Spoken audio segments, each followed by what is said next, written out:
Okay, hello. This is a continuation of my lectures on exchange theory, specifically how you gain power in exchange if you lack it.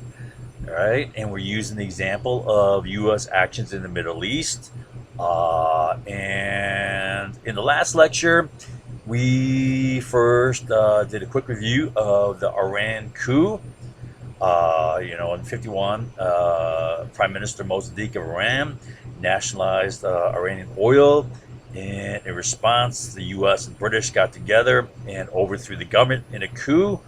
Right? I told you how that was done and how that was pretty dirty. All right. And then in 1956, shortly after that, famous American geologist M. King Hubert came up with his prediction on peak oil production in the United States, which came true, right? Then a few years later, OPEC was formed, which would become problems for the U.S. At the same time, there's a wave of foreign countries nationalizing their oil. What was attempted to be prevented with this coup is happening anyways. All right, all these nations are nationalizing their oil until by 1980, pretty much all foreign oil is out of direct control of U.S. corporations. All right. Let's see what else. Other key things are going on here. So yeah, 1970, U.S. reaches peak oil production as predicted by M. King Hubert, and then by 1971, U.S. has lost control of oil price. The monitor of spare production goes over to OPEC, who now controls price, and controlling price is the definition of monopoly power. All right, and then 1973 comes along, and you have Arabs trying to get payback for the '67 war, and they launch the Yom Kippur War. Israel almost goes down, so the U.S. bails them out, sends them weapons, and Arab nation, oil-producing nations retaliate by embargoing oil, kills our economy. All right. Then '79 rolls around, and you have the Iran Revolution. The Iranian people get fed up with the dictator, the Shah, who we put in power. Right? They overthrow him, and oil is embargoed to the United States from Iran, and that jumps up oil prices as well. Kills the economy again, causes stagflation, gets Jimmy Carter kicked out of office. Not reelected. Then a key event occurred was the start of the Iran-Iraq War, and during this war, the United States supported both sides. We supported our ally, Saddam Hussein, with intelligence, weapons, and weapons material. And we do the same with our enemy, Iran. We supply them with intelligence, weapons, and war materials, right? So we're essentially fueling the war, supplying both sides of the war, all right?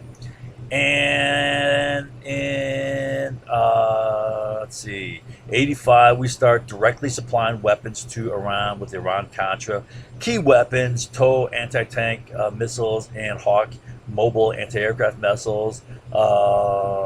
Two missiles that no doubt Iran wanted these because these were proven to be highly effective for ground offenses, as they were in the 1973 Yom Kippur War. The Soviet weapons here, you recall, proved vital for the Arab war effort there, right? And then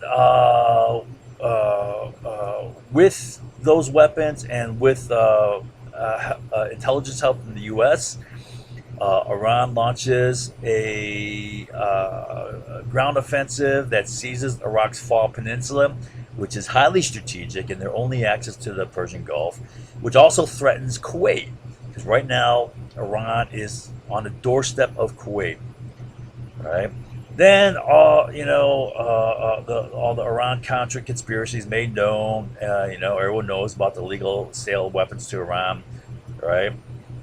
So Iraq knows that the U.S. screwed them, all right, gave them bad intelligence, and then sold key weapon systems to Iran. Also, we gave intelligence to Iran. So then that whole thing was illegal. So there's a Senate hearing beginning on May 5th. The Reagan administration is on the hot seat for the whole world to see. They're vulnerable. So a week later, Iraq has a big shift in its typical attack profile, and they're heading well to the south of the typical Farsi hook. And on the 13th, 14th, and then twice on the 17th, they fly 4 missions. And on the fifth mission, which occurred at night, they flew well to the south and fired an F-1 Mirage here, fired 2 exit missiles at a U.S. warship, the USS Stark, killing 37 and wounding 21 U.S. sailors. All right. Immediately right after that, the U.S. Reagan administration and Pentagon both rushed to claim it was an accident. All right. And, I mean, I cannot prove, unless you find a document, Iraqi document that says, oh, we did this intentionally. You can't prove it, but this is intentional. They had clear motive, right, being screwed by the Reagan administration, causing major damage with the loss of the Fall Peninsula, right? Highly strategic to the whole economy, to the whole world, the war effort. And they had clear opportunity. Reagan administration can't say boo, they can't say squat, because they'll incriminate themselves, because they're on trial for the weapon sales. And they took extraordinary measures, crossing well into neutral waters, far from their typical attack profile, well to the south, and 4 times, I believe, for scouting missions, and the 5th time they put 2 missiles into the Stark. All right, so they whack us. Now that leads up to our lecture today. So I'm going to go through this briefly. This is what I had in my original lecture, but I expanded upon it yesterday. I just got some basic historical events, right? Nothing complex here, nothing requiring, classified documents. It's just common knowledge in the news type of stuff, right? I got this from multiple chronologies, newspapers, and so all these dates and stuff happen. All right, so let's go through it. All right, so this is in May of 1987. All right, so the following July, key event occurred. So U.S. helps Iran with weapons and intel times 2. What I mean by that is we give Iraq bad intel, and we give Iran intel on Iraqi forces, and Iran takes the Fall Peninsula. Now, because of that, let me show you a map. Let's see. Let's see if I got a map here. All right, here's the Fall Peninsula. Here's Basra, their main export facility. Ships come down here, right? Well, they lose this. Iraq loses this. They can't get ships out into the Persian Gulf, right? Also, that puts Iran, Iran taking this Fall Peninsula puts Iran right on the doorstep with Kuwait. And remember, Iran is threatening to overthrow the Kuwaiti government with export of their Islamic revolution, right? So the Kuwaiti monarchy it has their sphincter muscles pretty puckered pretty tight there, right? All right. Okay, so now they got the idea is Iraq's got to pump oil through pipelines to Kuwait and then ship down on Kuwaiti tankers, right? Iran doesn't like this, right? So Iran declares that any ship carrying Iraqi oil, which is Iraq's means of fighting the war, that's the fundamental economic resource and their means of fighting war, right? It's essential for war. Is essentially an Iraqi ship. So Iran wants to stop Kuwait's military and financial assistance. It was more than just shipping oil. They're supplying money to Iraq, and they're also allowing shipments of weapons through Kuwait to Iraq. All right. So they start targeting Kuwaiti tankers carrying Iraqi oil, which is logical. And then on July 24th, just 2 months after Iraq hit the USS Stark, the Reagan administration, we reflagged Kuwaiti tankers before this, but this was the first incident Uh, on the 24th, a reflag Kuwaiti tanker. So the Reagan administration says, "Hey, Kuwaiti tankers, we'll fly the American flag on you." And because they're flying the American flag, we give those Kuwaiti tankers carrying Iraqi oil U.S. naval escorts. Right. So the tankers are carrying Iraqi oil, which is their means of fighting war. Now that's direct U.S. support for Iraq's war effort, which is an act of war. Now, I'm willing to bet you're going to get all these people, these Weasley people. No, that's not an act of war, not by my definition. Oh, oh, bullshit, right? Economics is the fundamental means of fighting a war. If you don't understand anything about warfare, right? If you're supporting their economics, their their fundamental means of gaining finances, right? Which is how you pay for weapons and all the materials you need for war. That is a fundamental support for war effort, which is an act of war. All right, so we're doing that. Of course, it's going to piss off Iran, and Congress knows that, right? Congress knows this can lead to some conflict here, and it did, right? Congress tries to impose a War Powers Act in 1973, but Reagan responds that, in his opinion, the act is unconstitutional, right? So I believe this is unconstitutional. It encroaches upon the president's powers to, president's war powers, right? Right? I mean, it's debatable, right? So, anyways, I say here, Pentagon Papers, 1971. I believe that the War Powers Act was in response largely to the release of the Pentagon Papers in 1971. And remember all the stuff I taught you about the Gulf of Tonkin, how the LBJ administration set that up. Well, all those documents were released way back in 71, right? I got them through Foreign Relations of the United States after 25-year, Freedom of Information Act allowed classified release, right? But those papers are out there before that, right? Anyways, so, Reagan says this, it's a debatable point, anyone, right? Which can be locked up in the Supreme Court for years. So Reagan does what he wants. He reflags those ships, and then he gives the U.S. naval escort, right? Iran is pissed off and starts laying mines in the Persian Gulf, right? Now, as a side note, I want to say that making the debate is a classic, simple method of manipulating perceptions. If you can't win on facts and intelligent analysis, then lock it up in endless debate. Try to find one little point that you can make debatable, right?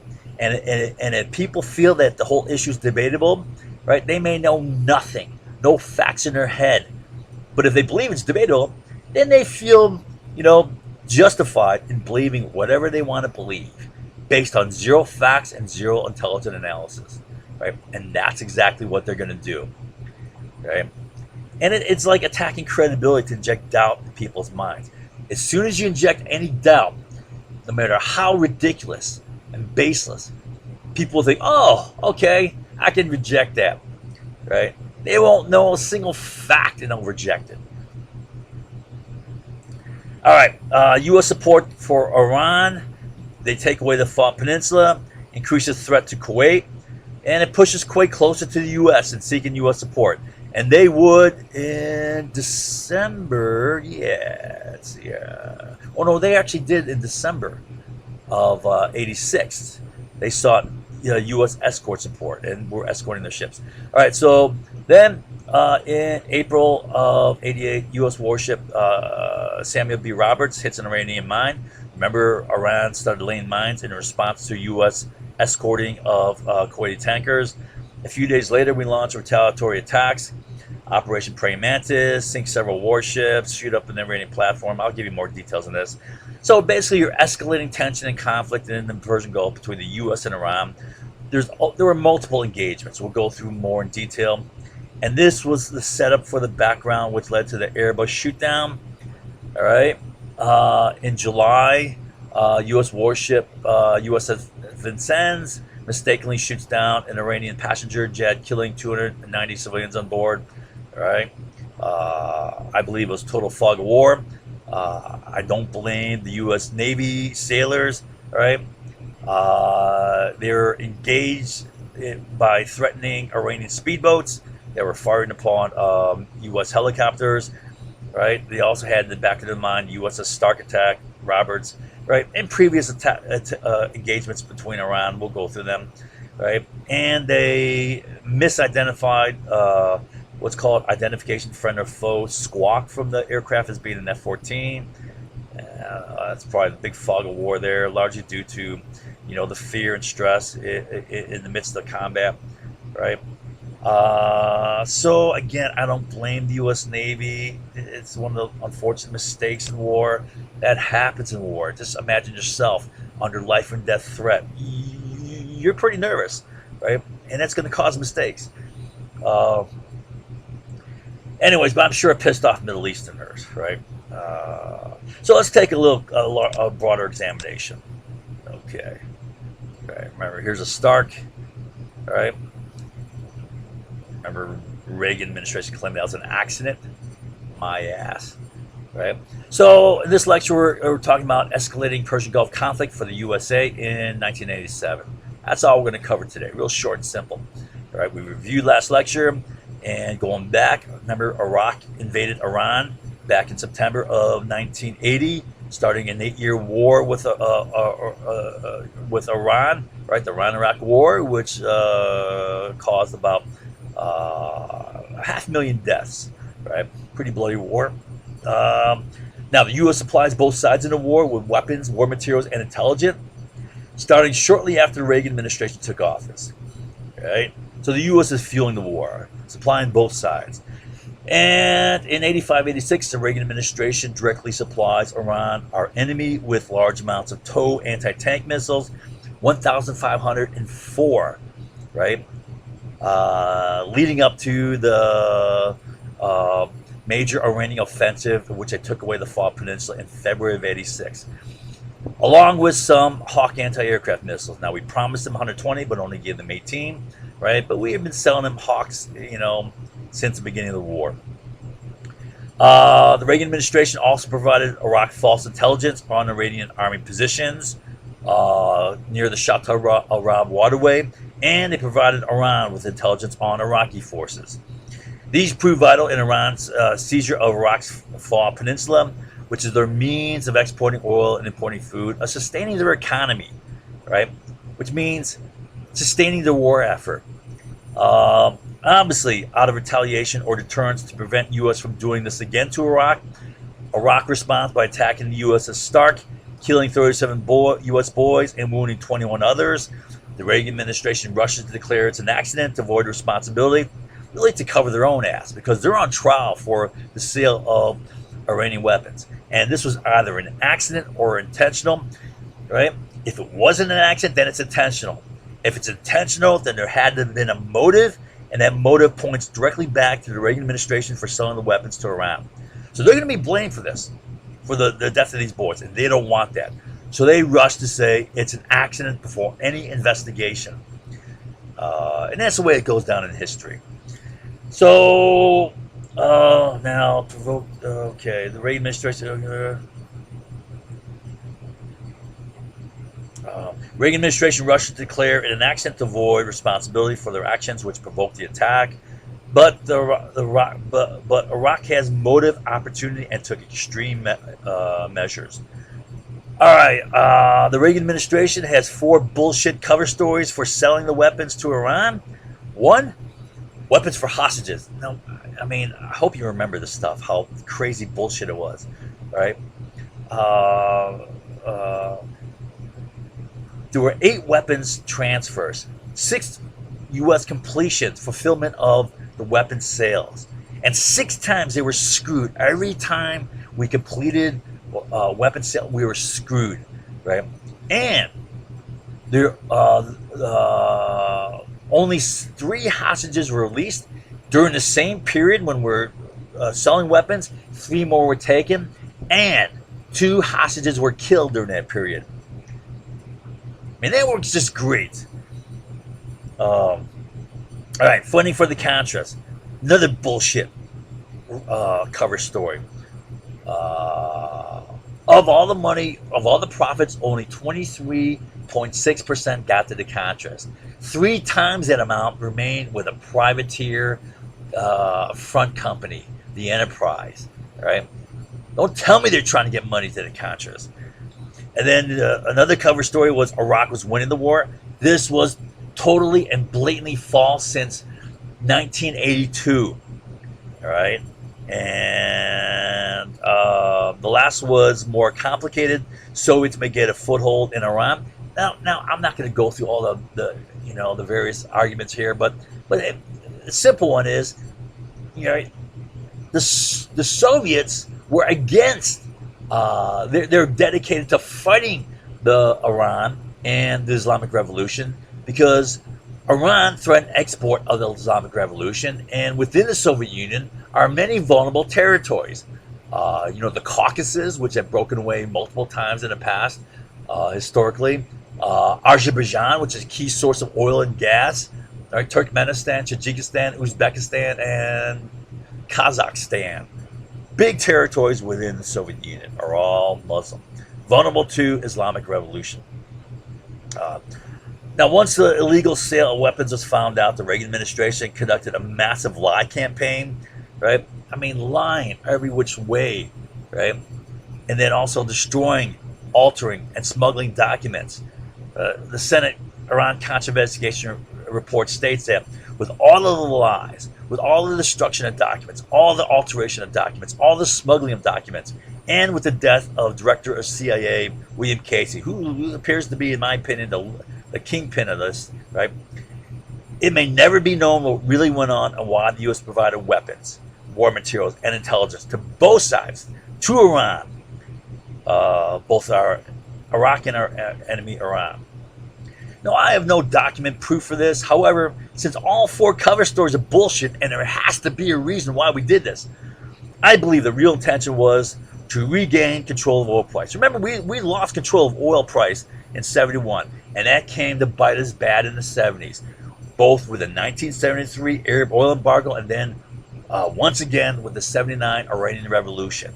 Right? Killed our economy, killed the world economy, right? Had big impact. It is my contention that the Reagan administration knew that with Iran's threat of export of Islamic Revolution and the overthrow of Iranian of the Sunni monarchies, the monarchies would back Iraq, and the more the war turned against Iraq, the more the monarchies would support Iraq with money, which required oil sales, which would also wage economic warfare against Iran. Right? And this applied especially to Saudi Arabia and Kuwait, especially to Kuwait. Both of these were on the border with Iraq. Iran takes Iraq. Well, who's next on the menu, right? If Iran takes Iraq, so they massively overproduce oil beginning in '85, driving down oil price. Falling oil price would cause more quota cheating by desperate oil-producing nations. I explained it how their nations barely keeping their head afloat, right? And oil prices drop. They're in big trouble, so they get desperate, produce even more, driving down price even further, in a vicious cycle. And in fact, in July 23rd, just 2 months after the U.S. Stark attack, the Reagan administration began U.S. naval escort of Kuwaiti tankers carrying Iraqi oil. It was Operation Earnest Will. The critical assistance provided Iran by the Reagan administration, which facilitated Iran's seizure of Iraq's strategic Faw Peninsula, had a number of critical consequences. Right? One, Saudi Arabia and Kuwait would increase their support for Iraq, right, pumping out more oil. Iraq had to pipe its oil to Kuwait to be shipped out on Kuwaiti tankers, all right? And then Kuwait, so here's a picture. Here's Kuwait, here's Iran, here's Iraq. This is Iraq's only access to the Persian Gulf, how they ship out oil through the Shatt al-Arab waterway here. That's a Faw Peninsula. Well, Iran took this. Iraq is screwed. To get out their oil, all right, they got to, they're not getting out through Syria, right? Those pipelines are shut down because Syria is allied with Iran. Assad is Alawite, which is a branch of Shia, all right? And so Iraq has to pump oil to Kuwait. Kuwait port facilities are right about there is Kuwait City, and so oil's being shipped out on Kuwaiti tankers. Right? So Kuwait was deathly afraid with Iran on his doorstep right here, right next to it, threatening to overthrow the monarchy/government.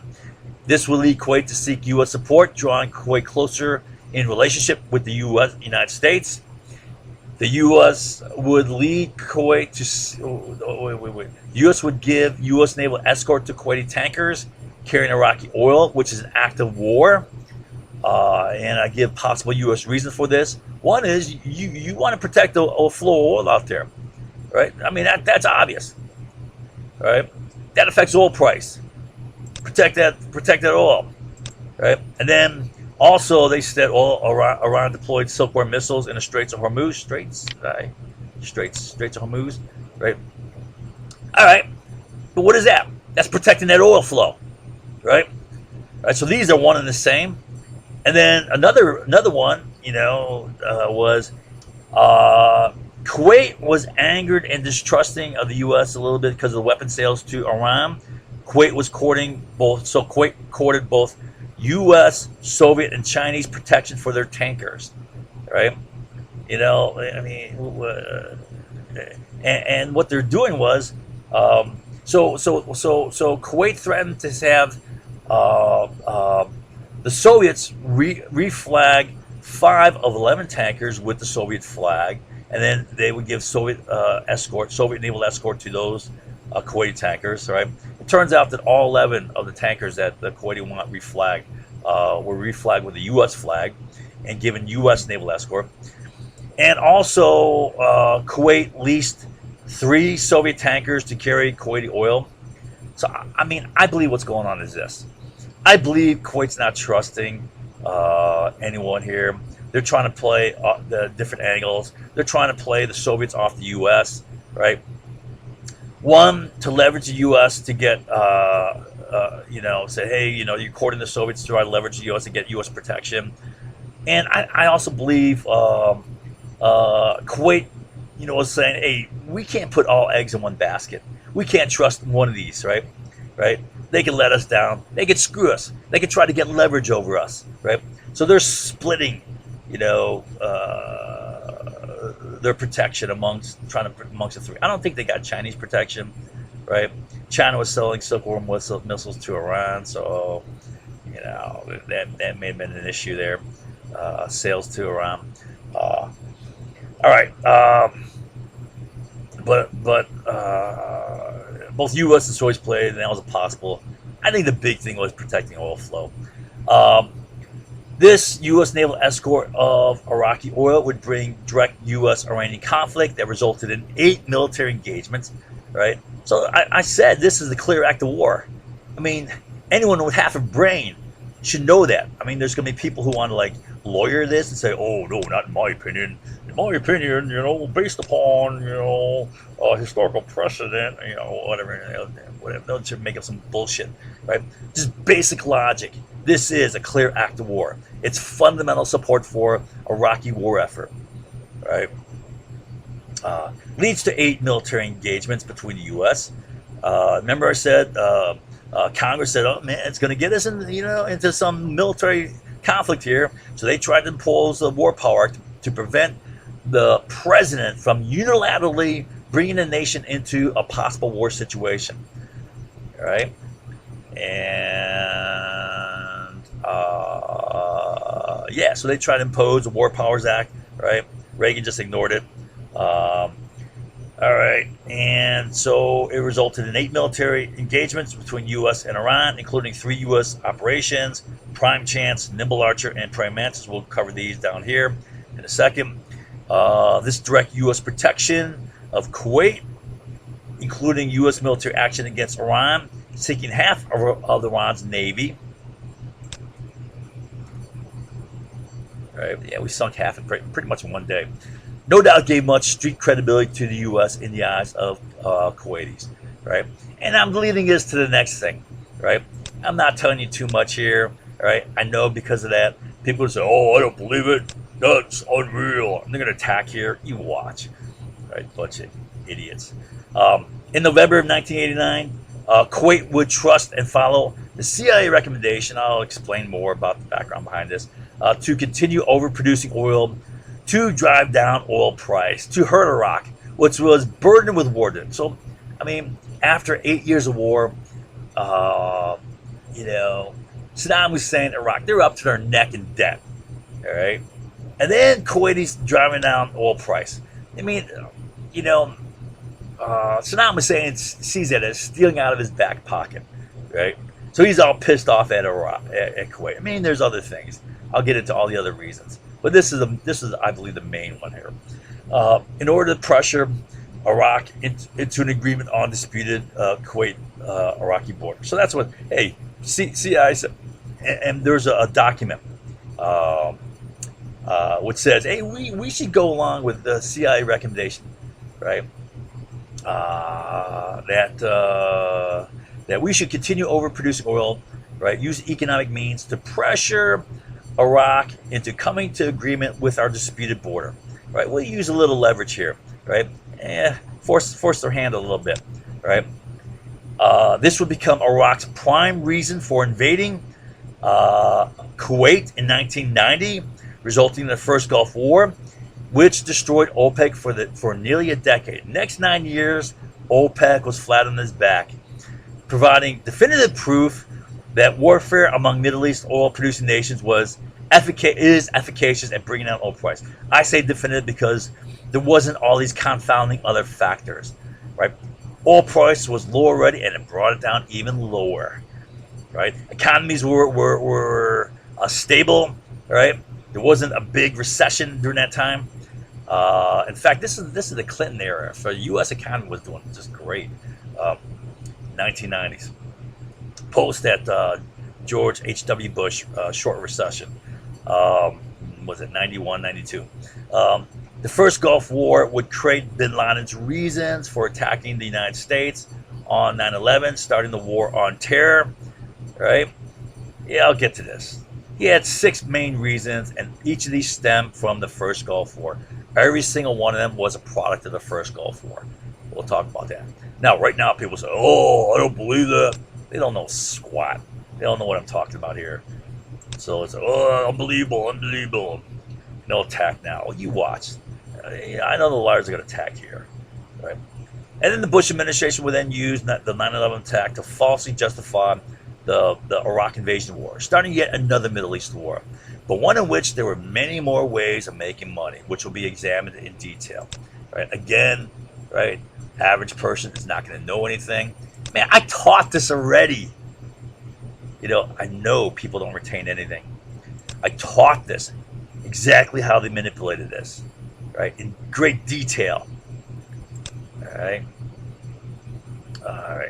Okay, so what I want to do is go through a quick chronology of the escalation of conflict. In 1987.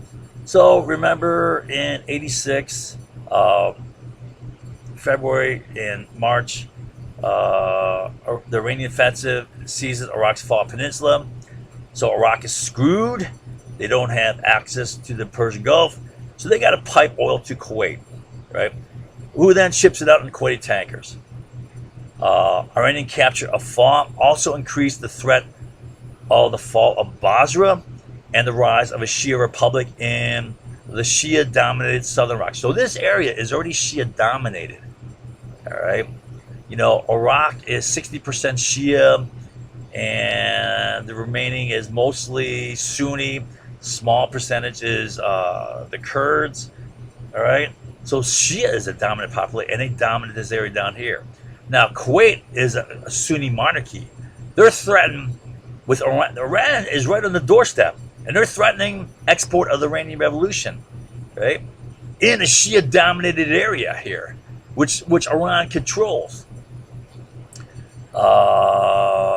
So then on December 10th, with Iranian forces on its doorstep in the Fall Peninsula and the threat of a Shia republic in southern Iraq, Kuwait asked the U.S. for help protecting its tankers, carrying Iraqi oil